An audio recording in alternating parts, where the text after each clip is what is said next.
Road మీదకి కార్యకర్తలు అసలు ఆ ప్రిన్సెస్ లోకి ఎంటర్ కానియడానికి వీలు లేకున్నటువంటి పరిస్థితుల్లో 70 మంది 80 మంది పోలీసులు మేము కాపలా కాస్తున్నామని చెప్పి బారికేడ్ల లోపలికి మున్సిపల్ ఆఫీసు ముందుకి ఎమ్మెల్యే కొంతమంది తాబేదారులు గోండాలు వేసుకొని కొంతమందిని రవిడీ ఎలిమెంట్స్ వేసుకొని తీసుకొచ్చి కౌన్సిలర్లు 7 మంది కౌన్సిలర్ ఆడవాళ్లు మా ప్రకటన ఉంటే వాళ్ళు నడి ఎండలో కూర్చోబెట్టి కనీసం ప్రొటెక్షన్ ఇవ్వకుండా హాల్లోకి ఎంటర్ కానివ్వకుండా దుర్మార్గంగా ఈ 2 రోజులు కూడా రావణా కాస్ట్ లాగా చేసి వాయిదా వేయించారు. వాయిదాలు వేయించినంత మాత్రం ఏం కాదు, న్యాయస్థానాలను ఆశ్రయిస్తాం, ఎలక్షన్ కమిషన్కి చెప్పాం, ప్రొటెక్షన్ అన్నారు.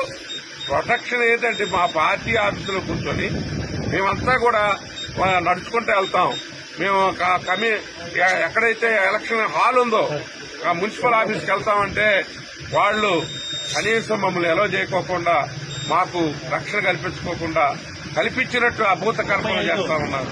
ఇంత దుర్మార్గమైన తిరువూరులో కాదు, ఈ రాష్ట్రంలో కూడా ఎక్కడ జరగలేదని చెప్పి తెలియజేసుకుంటూ ఈ శాసనసభ్యుడు రవిడీలా వ్యవహరిస్తా ఉన్నాడు.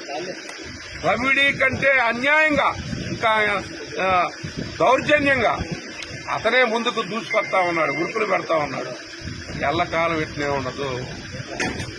ఇది మేము హెచ్చరిక చేస్తా ఉన్నాం. ప్రజలు గమనిస్తున్నారు మీ ప్రవర్తనని, మీ అల్లరి చిల్లరి.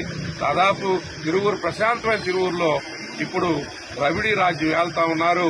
రవిడీలు రాజ్యం వేలేటటువంటి పరిస్థితి వచ్చింది అని చెప్పి తెలియజేసుకుంటా ఉన్నాను. ఎప్పటికైనా అంతిమ విజయం న్యాయాందే.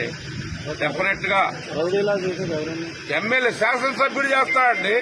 శాసనసభ్యుడు కొలికపూడి శ్రీనివాస్ అతను అయిన కాడ నుంచి ప్రతి ఒక్కటి ఎలిగేషనే.